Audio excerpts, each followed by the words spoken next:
Ini adalah kisah seorang pria yang sangat dibenci oleh banyak orang. Bahkan karena saking bencinya orang-orang, kematian pun tidak cukup untuknya. Sehingga makamnya digali kembali agar mayatnya bisa dimutilasi.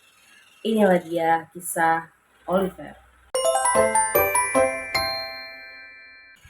Jadi si Cromwell ini dia lahir pada tahun 1599 dan dia lahir di kota yang bernama Huntingdon. Nah, kalau Huntingdon itu dia sekitar setengah jam kalau kita berkendara ke London Utara. Nah, si Oliver Cromwell ini dia itu sempat kuliah di Universitas Cambridge selama 1 tahun. Nah, setelah 1 tahun dia keluar dari universitas itu dan memutuskan untuk tinggal di desa.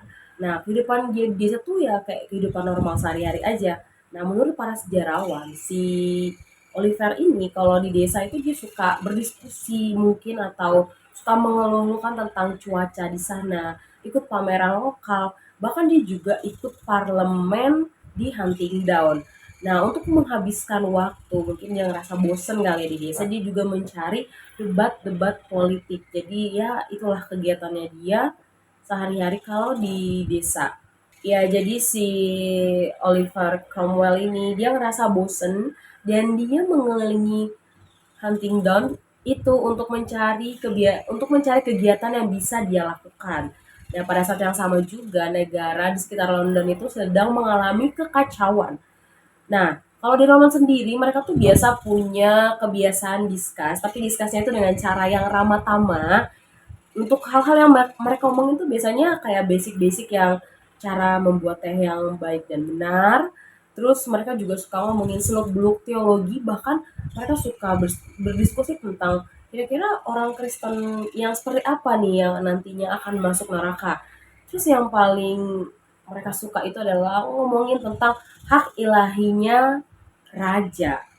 Jadi Raja Charles I dia mengira kalau dia itu punya hak ilahi. Jadi hak ilahi itu adalah di mana Raja Inggris merasa kalau Tuhan itu ngomong sama dia. Tuhan itu berkata kalau si Raja Charles ini berhak untuk melakukan apapun yang dia suka. Sedangkan pada saat itu parlemen percaya sama sistem yang namanya demokrasi. Karena perbedaan itu terjadilah suatu hal perdebatan. Jadi terjadi selisih paham, pemanasan gitu. Jadi banyak orang yang saling mencaci, banyak orang yang cekcok. Ditambah lagi dengan bumbu-bumbu perbedaan sudut pandang agama. Mereka punya satu agama yang sama gitu, tapi mereka punya pandang yang berbeda-beda. Akhirnya tambah pecah. Ditambah lagi dengan adanya sedikit bumbu-bumbu tantangan ekonomi yang terjadi pada saat itu dan ada juga perang saudara di Inggris. Jadi setelah hal tersebut terjadilah perang. Perang karena Raja Charles I menganggap bahwa otoritasnya dialah yang tertinggi karena dia memiliki hak ilahi, sedangkan si parlemen percaya sangat mengagungkan atau sangat mendukung sistem demokrasi. Akhirnya dari peperangan ini si Oliver Cromwell melihat sebuah peluang. Peluang apa? Yaps, dia menjadi seorang tirani, mengganti kehidupan di desa yang sangat membosankan menjadi baju jubah besi yang mengkilap. Dari situ dia membentuk sebuah kelompok pasukan yang dinamai dengan New Model Army. Nah, pasukannya si Oliver ini dia diambil dari bangsa Puritan. Nah, bangsa Puritan itu apa? Bangsa Puritan itu adalah bangsa yang mencekal atau bahkan tidak menyukai apa yang dinyatakan oleh Raja Charles pertama, yaitu bahwa dia memiliki hak ilahi dan mereka menuntut untuk haknya mereka juga dilihat, tidak hanya melihat hak ilahinya sang Raja Charles pertama. Jadi pada saat itu parlemen berusaha untuk mengendalikan Raja Charles pertama. Tujuannya adalah agar mereka bisa melakukan korupsi finansial. Selain itu, mereka juga memaksakan untuk menerima pemahaman yang mereka pandang benar dan memenjarakan siapapun orang yang tidak mau setuju atau mencekal mereka. Jadi kalau orang yang nggak setuju, mereka udah ngasih pandangan agama dan mereka menentang kayak yang awal-awal tadi mereka discuss, terus mereka mencoba untuk tidak mau mengikuti dan itu mereka bisa dipenjara loh. Akhirnya si pasukannya Oliver Cromwell berhasil menangkap Raja Charles I pada tahun 1646 dan si Raja Charles itu sempat kabur ya. Jadi mereka sempat kehilangan dan akhirnya pada tahun 1648 itu si Raja Charles ketemu lagi. Nah, karena si Oliver Cromwell ini dia tuh bukan kelihatannya ya, memang gemar dengan militer dan dia punya strategi yang bagus dan dia juga fanatik sama agama. Akhirnya dia tuh menjadi kesayangannya dari kaum Puritan tadi. Jadi pada tahun 1649, Ram House of Commons mendakwa Raja Charles I atas tuduhan pengkhianatan. Tapi House of Lords mereka menolak tuduhan pengkhianatan tersebut dan Ketua Mahkamah Agung dari 3 pengadilan hukum umum Inggris menyatakan dakwaan tersebut tidak sah. Jadi karena lolosnya Raja Charles I dari dakwaan yang sebelumnya diajukan sama Ram House of Commons itu, akhirnya dia mengesahkan sebuah undang-undang baru, RUU. Jadi dia membuat RUU itu tanpa persetujuan dari kerajaan. Karena dia di sini tetap kekeh mau mendakwa Raja Charles I.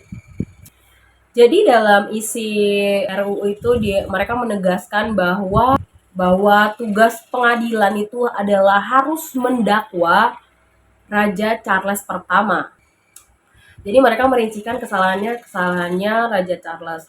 Terutama dia menggunakan hak ilahinya dia itu untuk keperluan pribadinya dia.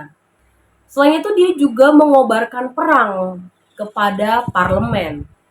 Dan mereka menyatakan bahwa Raja Charles pertama bertanggung jawab atas matinya 300.000 orang saat perang saudara Inggris yang disebabkan oleh Raja Charles pertama yang berkisar sekitar 6% dari populasi orang Inggris tewas pada saat perang saudara itu. Jadi karena berdasarkan RUU tadi yang disahkan sama si Ram House of Commons, akhirnya hakim bertanya sama Raja Charles. Dia meminta pertanggungjawaban atas dari pernyataan-pernyataan tadi. Dan kalian tahu Raja Charles jawab apa?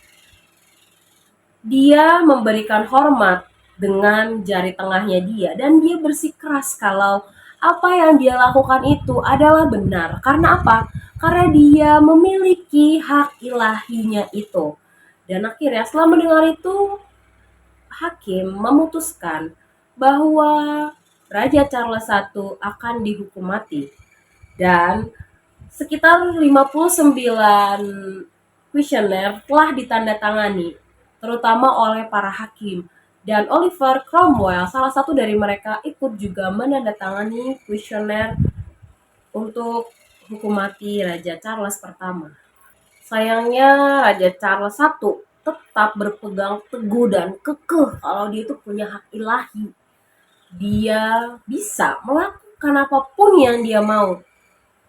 Dan pada akhirnya pada tanggal 30 Januari 1649 jabatannya dia itu dipersingkat dan juga dicopot pastinya. Kemudian dia dieksekusi mati oleh Algojo menggunakan kapak. Dan waktu eksekusi mati itu kan banyak orang yang berkerumun di sana ya. Dan mereka yang menyaksikan tuh berpikir kalau kayak peristiwa kayak gini tuh nggak boleh disia-siain gitu aja. Dan mereka mikir kalau ya mereka harus punya kenang-kenangan. Akhirnya apa yang mereka lakukan? Kalian tahu nggak? Mereka mencelupkan sapu tangannya mereka tuh ke darah mayatnya. Katanya buat kenang-kenangan.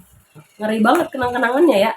Setelah selesai eksekusi mati raja tersebut, si Oliver Cromwell itu makin ngerasa kalau wah, kayaknya nggak cukup cuman membuat seorang raja terbunuh deh. Dia mau gelar yang lebih lagi dari itu, dia mau punya kebanggaan yang lebih lagi dari itu. Dan dia yang tadinya orang desa biasa-biasa aja yang memiliki hidup yang membosankan dan kini dia punya impian yang lebih besar lagi. Dia mau melindungi Tuhan katanya. Jadi dia mau melindungi Tuhan atas negara Inggris, Skotlandia dan juga Irlandia. Wow. Ya karena kalau dia pikir menjadi seorang raja itu udah biasa aja, dia pengen gelar atau sesuatu hal yang lebih dari di atas raja. Jadi dia memilih untuk jadi pelindung Tuhan karena menurut dia raja itu udah ketinggalan zaman ya pada saat itu. Dan akhirnya si Oliver Cromwell ini dia menjadi orang pertama yang menyandang gelar pelindung Tuhan. Wow, tepuk tangan untuk Oliver. Oh.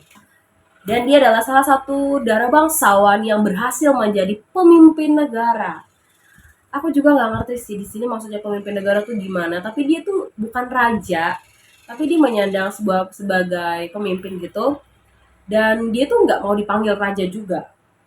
Terus parlemen tuh ngeliat kan kayak mikir gini, menawarkan kepada si Oliver, kamu mau nggak jadi raja kita? Dan dia tuh menolak. Dia menolak karena dia memang dari awal kan nggak mau jadi raja ya.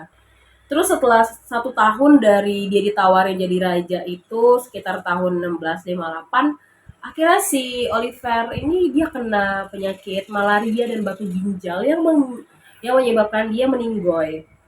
Sebenarnya dia masih bisa selamat karena saat itu ada obat yang bisa menyembuhkan malaria dan batu ginjalnya dia itu tumbuhan kina. Tapi dia itu kan dalam garis bawah tuh fanatik agama ya. Mungkin saat itu di sana yang disebut fanatik agama itu kan Kristen tuh ada dua ya, Protestan sama Katolik ya. Mungkin si Oliver ini Protestan karena tumbuhan kina itu yang menemukan itu di sana saat itu tuh orang Katolik gitu loh. Jadi karena dia fanatik banget gak mau itu ketemu orang Katolik gitu. Jadi yaudah dia meninggoy aja sia-sia gitu karena gak mau berobat. Akhirnya jasad si Oliver Cromwell dimakamkan di Westminster di Abbey. Tugas tadi atau kayak tugas melindungi Tuhan itu harusnya kan jatuh ke anaknya dia kan, tapi anaknya anaknya si Oliver itu yang bernama Richard, dia juga nggak mau melanjutkan apa yang udah ayahnya bangun gitu kan, dan nggak ada satupun orang yang juga mau melanjutkan atau bergabung komunitas itu. Terus akhirnya karena saat itu Inggris juga sudah mulai mengarah ke monarki dan si putranya si Oliver ini tadi si Richard pun nggak melakukan apa-apa, dia nggak jadi kayak nggak ada fungsinya di sana dan akhirnya dia dikeluarkan. Nah terus setelah penyesuaian konstitusi yang cukup panjang, akhirnya putra tertua Raja Charles I menunjukkan dirinya, yaitu Charles II, dan dia kembali menyandang sebagai putra mahkota.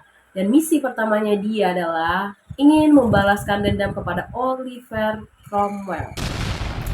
Jadi pada Januari tahun 1661 itu kan peringatan meninggalnya Raja Charles yang ke-12 tahun, dan akhirnya si anaknya itu memutuskan untuk menghakimi si Oliver Cromwell dan akhirnya kuburannya itu makamnya itu digali kembali dan dia diadili atas pengkhianatan dan pembunuhan raja. Terus sidangnya berjalan langsung di ruang sidang kayak biasanya. Terus di sana ada hakim, juri, dan terdakwa.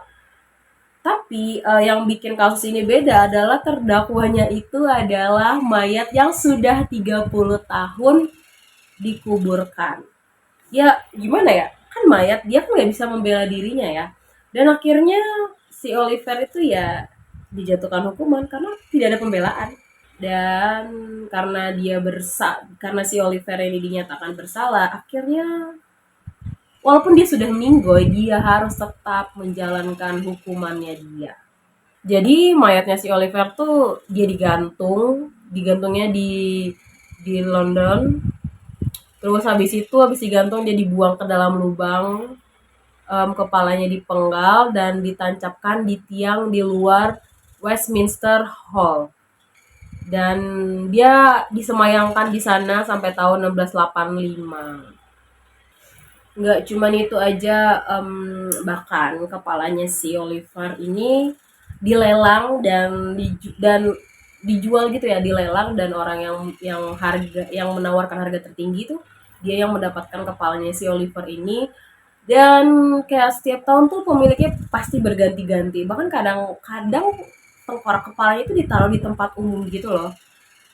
Pada tahun 1960 lah baru tengkoraknya itu benar-benar dimakamkan gitu. Dan nggak ada yang pernah tahu juga nih dia tuh dimakaminnya di mana. Apakah dikembalikan ke tempat sebelumnya atau di mana. Jadi ya kalau kata orang-orang tuh sebuah rahasia gitu. Ya cukup cukup sedih ya si Oliver ini.